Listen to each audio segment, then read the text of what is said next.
Hello, everyone. Susan Gerbic from Psychics Explained. What we're going to do today is we're going to look at a video. This is Matt Fraser we're looking at. And Matt Fraser has a podcast. It's called Undeniable Proof Podcast, which is great because I'd sure like to see some undeniable proof. And I think they've only got a few episodes, 6 or so interviews. And it is, in this case, and I don't know if it's true on all of the episodes, but it is Matt Fraser and his wife. And in this video, which was recorded on August 7th, or at least it was uploaded on August 7th, 2025, it has 6,000 views.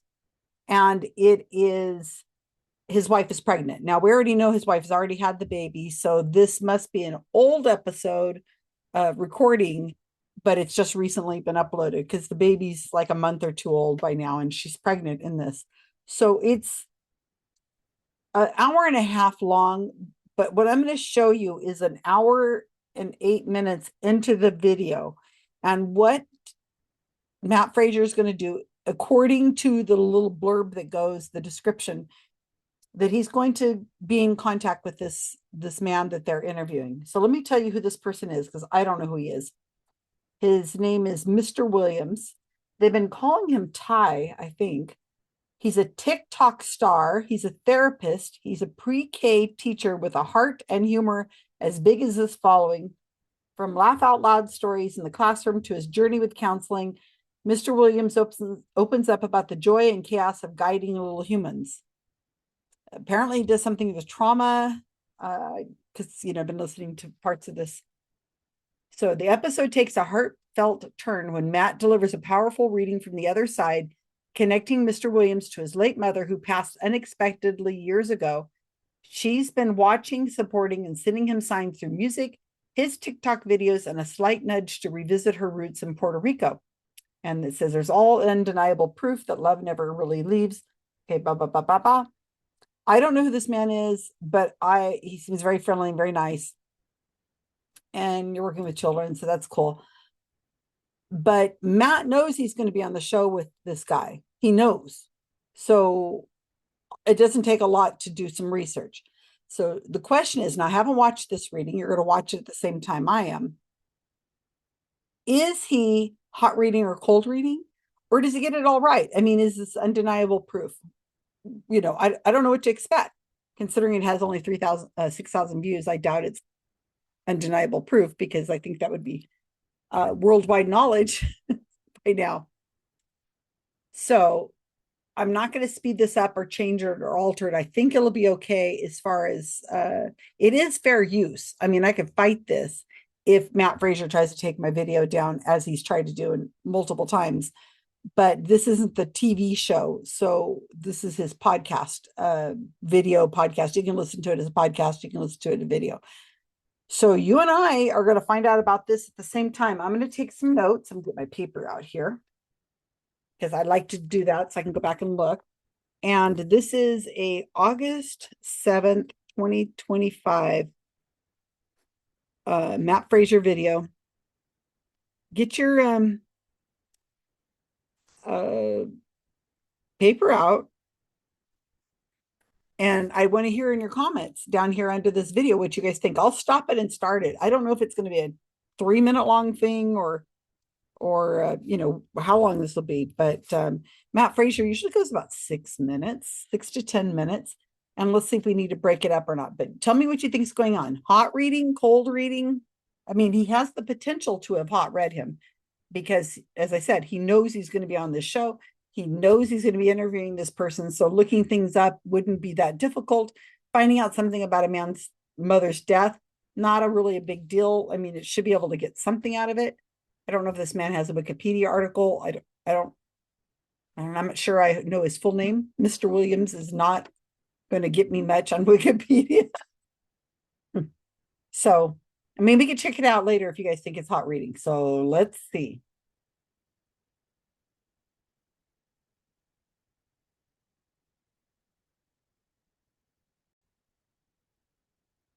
I gotta tell you, I love this side of you, Mr. Williams. I love this side because I don't get to see this side all the time, and I know, like, amazing. It is to see, like, how he talks and like to see how like you help. Like I know the information that you're just talking about is going to help so many people on this podcast right now. And also at the same time, I want to hear you help him. As long as you're ready, I want to hear from Joel's mom. I personally want to hear from Joel's mom. So. Okay, so first of all, I had no choice. I had no choice but to be ready because I want to hear this all day long. So first of all, I'm just going to tell you about the way that it works. So readings happen long before somebody walks through the door. Right. So what happens is like all day long, like I had your mother with me, like talking to me, like bits of information. So I'm just going to tell you the way that it came through to me. So first of all, when I was connecting with her, she immediately told me that she was your mother, that obviously you're going to be here tonight. Yeah. And right away, like I could sense immediately the bond that the two of you had. Like the two of you were best friends here in this world. Like your mom rested everything on your shoulders and you with her. Like the two of you had such a deep bonding connection. So the point where when I was connecting with her, she was telling me that the hardest pain that you had to go through was losing her, because everything that you did in life, every decision that you made, everything that you did with your mom. But she's also telling me, and I have to bring you back, way back to your childhood, because your mom would show me visions of when you were a child. And she told me about the fact that you and your mom were always very close, but you and your dad didn't have that closeness. You and your dad didn't have that bond. So all of that connection that you had with your mom was solely because you were looking to her for love with everything. Your mom, all of her love was invested within you.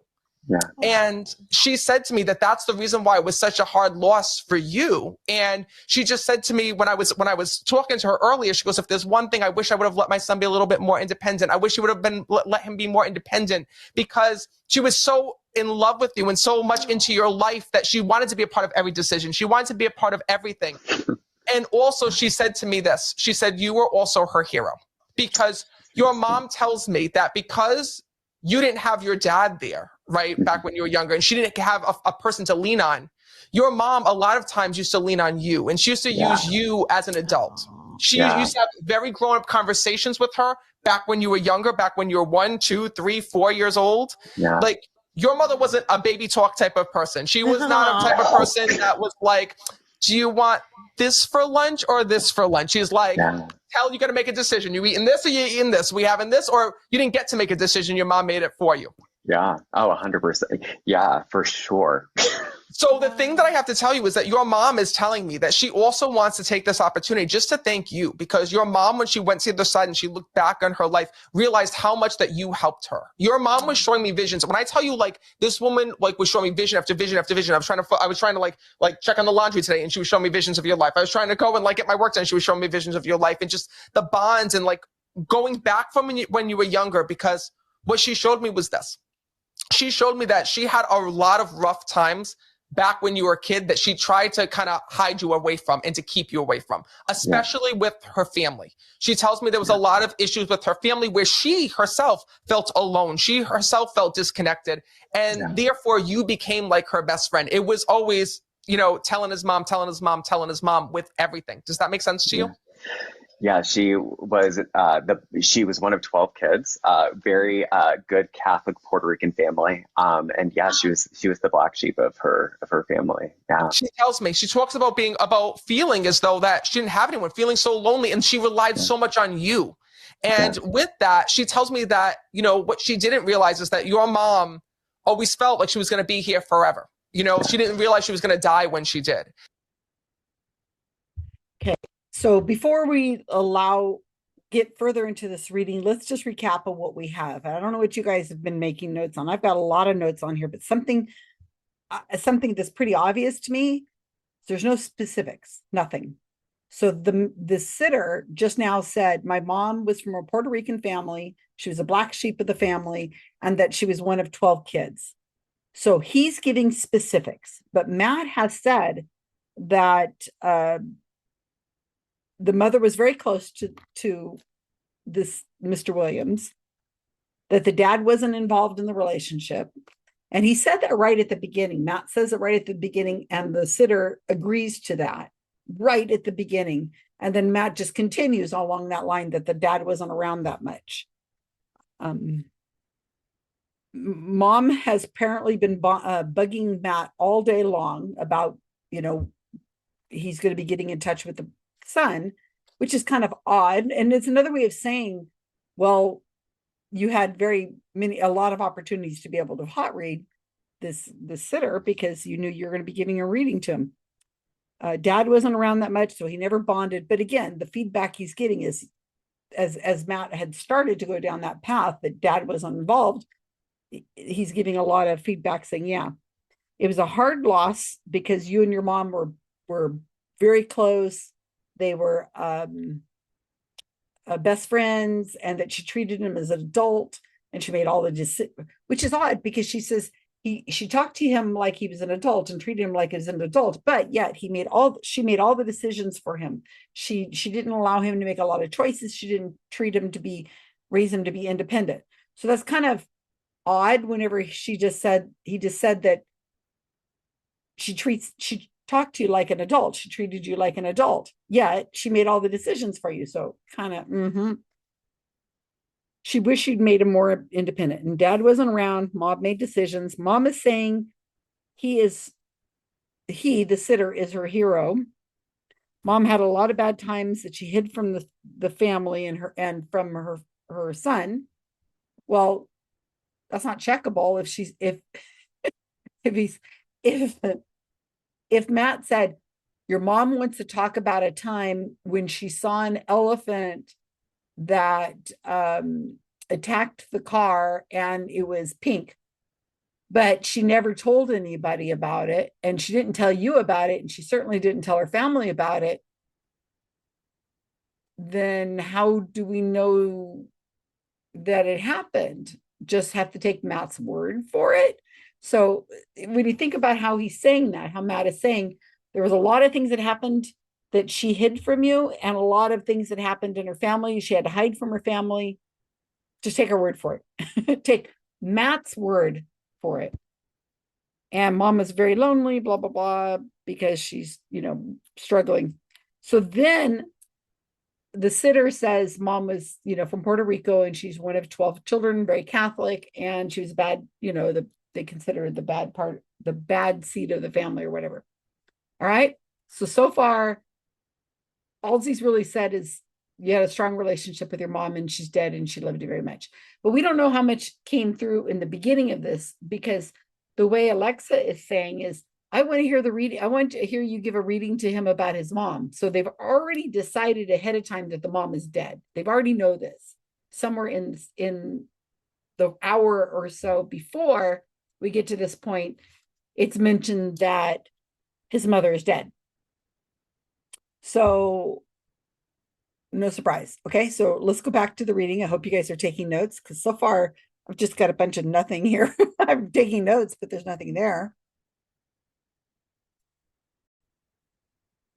And your mom is also telling me that when she was here, she also went into the mental health area, because she tells me that she struggled with her own thoughts. She struggled with her own anxiety. She had her own challenges that she was trying to overcome within life, she showed me. Yeah. And it's actually funny because sometimes spirit will contradict us. So when you were telling me earlier about how, this is how I got started in mental health, this is how it all happens. I wish I had this amazing story.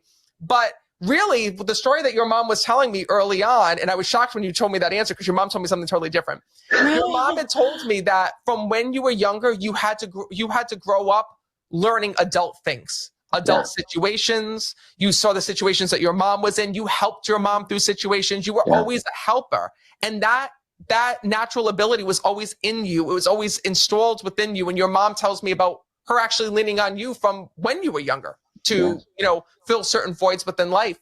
And she shows me that she always knew here in this world that you were going to be in the mental health world, that you were going to help people, whether it be as a teacher or within mental health. Like, she just shows me that you've always had that in you. Yeah, that makes sense. She's also telling me that she comes to visit you all the time. She actually uses songs to reach you. Have you heard songs that remind you of her? Yeah. Uh-huh. That's her way of coming through. She's also telling me from the spirit world that she talks about her passing being unexpected here in the physical world when I'm connecting with her. Yeah. And when I'm speaking to your mom, she kept saying to me, I wasn't supposed to die like this. I wasn't supposed to die like this. And your mom is also telling me that she wants to let you know that she's sorry for the way that she passed. When I'm speaking to her, there's a lot that's here that I feel like at the very end, your mom wasn't telling you. And there's a lot of hurt and pain that you're dealing with because of that. Is that true? Yeah, so my mom died of a cold, as odd as that sounds, or that's all we know. She was sick for 2 weeks. Oh, wait a But minute. Don't say another word. I'm going to tell okay, you. Because when I'm okay. connecting with your mom, I'm seeing her not being able to breathe. She talks about when I'm connecting with her having Mhm. these crazy issues where like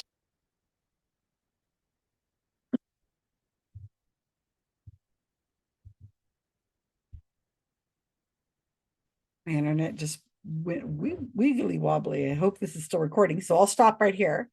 Because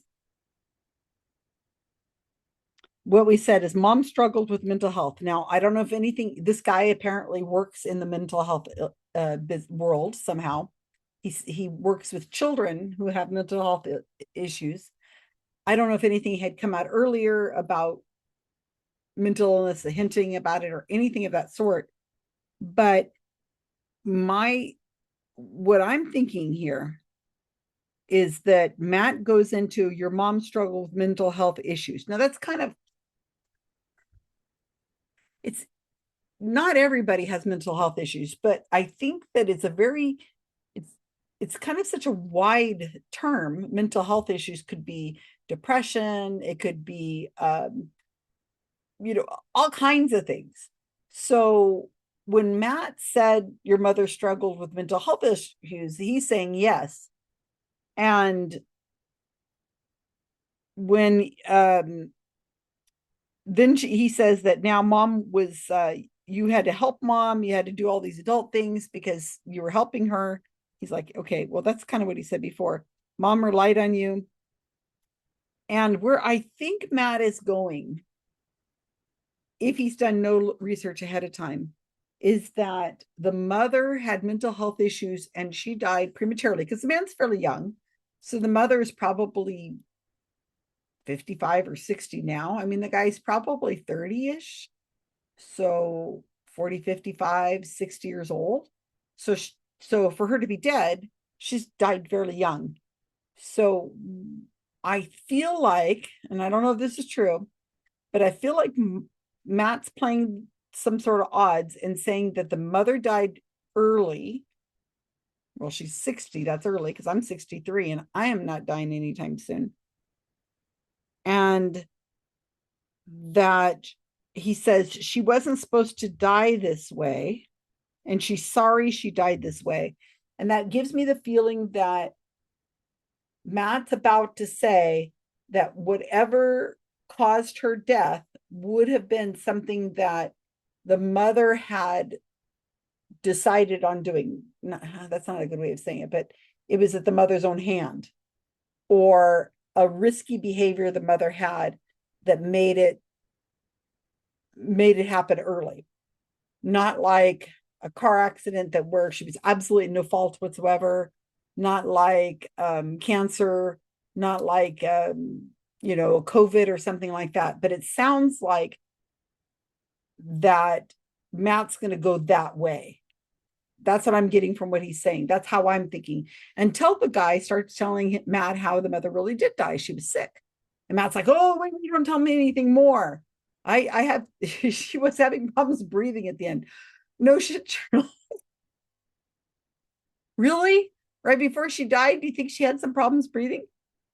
Okay, remember Matt was trained as an EMT and he's been doing readings for a long time. So he's very good at this health stuff. So he knows what happens at the end of life. And this nonsense about have you heard songs that remind you of her? No kidding. What song, Matt? Of course he has. You're raised in a household where there's music and you're going to hear music again and it's going to say, oh, that reminds me of my mom. That sounds like something my mom would have listened to, or I remember that. So, she's sorry she died this way. And then he says, my mom died of a cold. And he says, she wasn't supposed to die like this. Well, I guess if you, I don't know many people who die of a cold. So let's see where this goes. I think the internet's caught up now. All right. So far, I'm not impressed. no hot reading. Keep seeing her trying to self-medicate herself. She shows me her going and like taking all these over-the-counter medications, like I don't know what they are. Like first I'm saying like it looks like NyQuil, then I'm saying like ibuprofen. Like she's showing me like trying to self-medicate and like knowing in her mind like I shouldn't be doing this. I should be going to the doctors. I should be getting help. Like I should be doing this. And she just said to me like if like I could have saved my life. Like I should have told my son. I should have told somebody what I was dealing with, and she didn't. No. We found later on that she was looking up her symptoms on her phone. So I got very upset with her the day that she went into the hospital, because I was like, you have a cold, I can't believe you're missing work again. So I called my sister who's a nurse. I'm like, make mom go to the doctor. And surprisingly, my mom went, which was shocking. But yeah, no, she knew for like 2 weeks that she was sick and just wouldn't. I think she just thought it was a cold, right? She says to me, I wish that I would have gotten to the doctor sooner. But she tells me that what she wants to let you know is not to feel any guilt, any pain, because you were the one that allowed her to go. You were the one that got her there. And I will tell you something else. When I'm connecting with your mom, what's so interesting, when she actually had passed away, do you know if she had like an asthma attack or some type of an attack where, like, because I keep feeling like I'm suffocating when I'm connecting with her? She just stopped breathing. We don't know why. She was at the doctor's. The doctor said, you have no potassium, go to the ER. And when she was in triage, she just stopped breathing. It's so weird because when I'm connecting with her soul, all I keep feeling is her going like, and then I just pass. Yeah. And it's the weirdest thing that I can ever explain because, like I said, to your mom, it's like almost like what I'm feeling in my chest is almost like if you were to have like just an asthma attack and like you have no control over your breathing and just passing. Yeah, she stopped breathing. They put a tube in, intubated her, and like that. After she woke up maybe 10 minutes later, and I called at me because I was like, Mom, stop freaking out. It's just that, and then didn't wake up after that. I will tell you that she does tell me when I'm sitting here with you, I did not want the tubes. I did not want the tubes. I know. Yep. And that was the hardest thing. And she does tell me, though, the one thing that she needs you to know from the other side is that she's sorry for leaving you in this way. The reason why she didn't tell you, she didn't want to worry you. Your mom wanted to make sure, absolute sure, that like if she were to call you or she were to reach out to you, that it was like panic mode. Your mom was very interesting because to her, health was a big deal. Like, for example, and what I mean by that is that she did take her health seriously, but she took it seriously for other people. Like she was so used to being the giver and taking care of people and being there for other people that when it came to herself, like she didn't want the attention on her. Like that's what she's showing me. 100%. She's also telling me, did she pass around Christmas or like right before Christmas?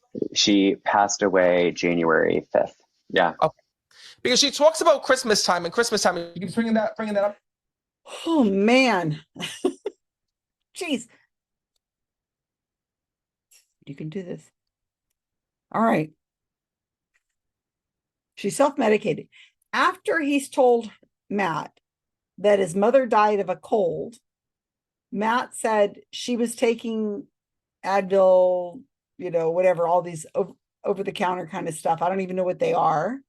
Oddly, he doesn't know what they are. And the guy's agreeing with them, but that he's saying that after he's already told Matt that she had a cold. The mother supposedly says, I should be going to my doctor. Now, here's interesting. The mother says, I should have told somebody. So why have we seen no names at all? Why is that Matt has not brought forth the name of this guy's sister? Because he says, my sister's a nurse. And he calls his sister and says, can you get mom to go to the doctor? Because she doesn't want to go to the doctor and she's really sick. So why has Matt not mentioned the sister or any names? Why did he say, I should have told name of sister, name of her daughter, my daughter, the nurse. I should have told my daughter, the nurse, whatever her daughter's name is. But he doesn't mention that. Why? Okay. And then after he's saying that she just stopped breathing, well, yeah, Matt finds, he says, she just takes a deep breath and all of a sudden she stops breathing. And then the guy says, oh yeah, then she came to for about 10 minutes and then she died. And Matt missed that part. Also, they incubated her. They used the tubes and Matt's like, Oh yeah, but she didn't want the tubes. She didn't want any of that. Well, who wants that? Who wants to be intubated? Who wants a bunch of tubes? Nobody wants the tubes. But if it's a choice between getting tubes when you're having a health emergency and death and not seeing your children again and being able to see your future grandchildren and whatever happens to them in their lives, except apparently from this place where she's watching overhead, you know, a bunch of platitudes. I'll take tubes. Yes, sir. I'll take the tubes if it means I get to live and see my family again and I can have a better life, because they're just temporary. She didn't want to tell you that she was sick and about to die because she didn't want to worry you. Your mom is such a giver. Oh my God. So far, no, nothing. This is awful. This is just awful. Okay. No hot reading at all. Let's see. Hopefully it's almost over. Let's see where we go. To me when I'm connecting with her, and she said to me that, you know, one of the hardest things is that you go through and like every Christmas it's like you have to be reminded of your mom's passing, and she says, I don't want you to feel that way. She keeps telling me it's so important that you make new memories. It's so important that you make memories knowing that I'm there and that I'm with you. And what I also see when I'm connecting with her is I keep seeing a blanket. Do you have a blanket of hers that you kept, you held on to? So it's like our family blanket. So it's like me and my siblings will pass it around. But yeah, we have a blanket of hers. And she keeps telling me, like, she's like, you have to talk about the blanket. You have to talk about the blanket. And she says to me that, you know, when you pass it around to one another, I don't know how you do it, but she said to me, like, I know about the blanket. She knows about that's the way that you remember her. Oh. What's interesting is this, is that even though you have other siblings, right? Yeah. You and your mom were the most connected. And that's the crazy part of all of this. And I don't know if it's just because of when you were born or, you know, the timing in which you were born, but like you were always the one that was like there with your mom. Like you're, don't take this the wrong way. Your mother's showing me like that your other siblings were like more independent and like she clung on to you because like it was always you and her, you and her, you and her. I was born on her birthday. So we shared that. And then every so often that was on Mother's Day as well. So we were always like birthday buddies. Because your mom shows me like she loved her other kids. You know, your mom was not one to have favorites, but it was just something special. It was just this bond like between you and between her, and she's bringing that through. She's also telling me that one of the things that she wants you to know as well is, are you like the youngest? I'm the only boy. Okay. So I'm her only son. Yeah. Okay, that makes sense. That's probably the reason why then. Yeah. Because when I'm connecting, like I said, it's a different bond than she had with all of her other kids. Yeah. And like I feel like your other siblings used to be pissed, like you know, oh, mom's only worried about Tell. Mom's only worried about Tell. Or like it's like I don't know what it was about her, but she like put this like protective glass over you when she was here, and like she still does that in spirit. Like she's still with you every single day. Yeah. Yeah. It's just so beautiful. She's also telling me about, she keeps bringing me back to Christmas, Did you all exchange like gifts and like have like a secret gift or like?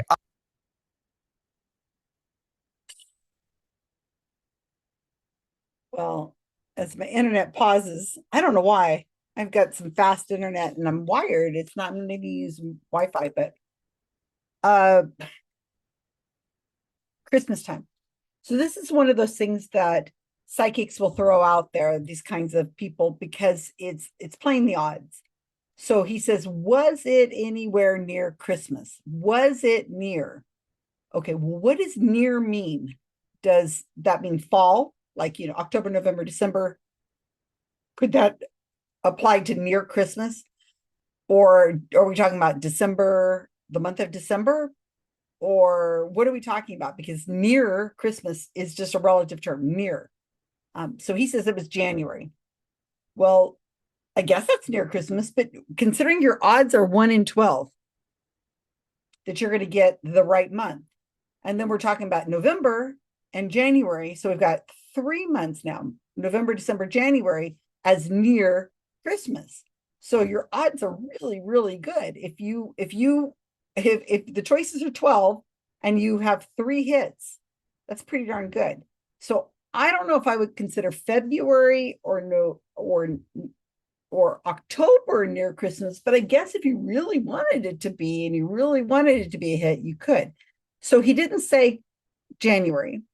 He said near Christmas. It's just, and if it hadn't worked, the first thing out of Matt's mouth he would have said, well, I'm getting something else about how important Christmas was.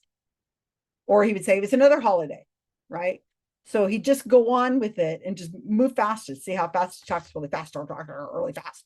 So he got a hit that it is near Christmas, what, couple weeks after Christmas? I can't remember what day he said in January sometime.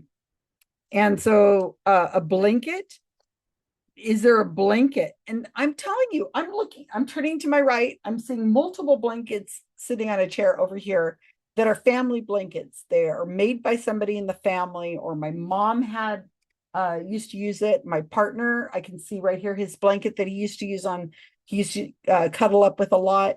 There's a blanket over here in Afghan that somebody in the family made. I have a blanket behind me. I don't even remember which one it is. What blanket is it? This was made for my son by one of my mom's friends. So people don't typically get rid of blankets, which is an odd term. Afghan blanket, quilt, it could be a lot of things. We don't usually toss them when somebody dies. So they're kept around as a memory. They're kept around because they're warm and cuddly, and it's something familiar. So having a blanket around, you guys out there watching this right now, tell me, do you have blankets around that would remind you of somebody who's now dead? I mean, I've got tons. My mom quilted, so I've got lots and lots of quilts and lots of things that are crafts over the years. So it's just an odd thing to say. Actually, it's not odd. It's called a Barnum statement, where they throw out something that sounds like it's specific, but it's actually true of almost everybody. Did she give out gifts? Did you guys give gifts to each other? That kind of thing. And it was funny because he says, oh, well, yeah, actually, the blanket is the family blanket, and my siblings and I trade it back and forth. And Matt goes, well, I don't know how you do that. And it's like, well, ask the mom. How do you decide who's getting the blanket? And this other thing I made here, I made some notes. She says, so there's a mention of other siblings, of course, no siblings by name or gender, anything like that, just other siblings. And she's, I really, this bugs me whenever Matt or any of these psychics do this. He's talking directly to this one human being right here. And so he has his attention. But when you say these things, like you were the favorite, or you guys were bonded together more, you were closer to mom than anybody else, it's really rude, because that might not be true. And then he tries to say, oh, well, she didn't have favorites. Well, what what do you mean? So she didn't have any favorites, but yet you were the one she was closest to, and she was bonded to you more. Okay, well, that's pretty insulting to all the other family members who probably thought that they were very close to mom. And then Matt makes a guess. He says, you were the youngest. And he says, no, I was the only boy. And he goes, oh, well, see, there it goes. And Alexa, you can hear her saying over there, oh, that makes sense. It's like, that's not what you said, Matt. You said, are you the youngest? You would think he would have picked up that this man is the only child, only male in the family, only male child of for siblings. And we don't even know how many siblings there are. He hasn't named a single one. So that's interesting, right? That he would make that kind of statement and miss that the guy is the only boy. No. Is that 3? Is it 4? Is it 5? How many girls are there? And then he says that you guys had a special bond. And then the sitter has to say, we were born on the same day. So we celebrated that. We had a birthday bonding, and we celebrated Mother's Day together. I don't know if that means that they were born close to Mother's Day, or why Mother's Day would be a bigger deal for him and his mom than it would be for the other siblings and the mom. I don't know, but that's an interesting thing. He said, yeah, and Mother's Day. So Matt, the internet I can see is still not going. So I don't know if I'm going to continue with this, but I think it's almost done anyway. Let's just recap really quick. As you know, watching my videos, I'm often saying what is missing. So think about it. What should be there? If Matt is really communicating with the mother, there are certain things, especially since it's supposed to be undeniable proof, right? This is supposed to be a podcast, undeniable proof. Why has he not mentioned a mother's name, how long she's been gone, or where she died? Like, what if she was in Puerto Rico? Was she in, Michigan, or where she was? He didn't mention if she died alone, like gone to the hospital and died without the family members there, until this guy, her son, tells Matt that he was there. They were there. He was right there. But Matt didn't get any of that. He could have said, she tells me that you were by her side and you held her hand. No, Matt couldn't say that because he didn't know that until this guy said it. Matt could have said, you died at home, or you died in the hospital, or you died en route to the hospital. But Matt can't say that because Matt didn't know that until this guy gave the answer. So the sitter is giving all the information. The other thing is Matt missed is, besides the fact that he's mentioned no names, is that he forgot, or the mother has completely forgotten that the son was born on the same day as the mother. No mention of that date. We don't have a date. And any names of anybody else, and that he was the only boy. And what's dad's name, and where's dad at, and what happened to him? Is dad still alive? We don't know. So I can see this thing is just not loading. How frustrating. So I think I'm going to end it here. If there's something else, I can't even get the thing to minimize. If there's something else in this video, I'll put a link to the video into the description of the video that you're watching right now. And if you guys want to watch the last part of it, I got to, it's not even telling me how far I got, or maybe it is. Let me see.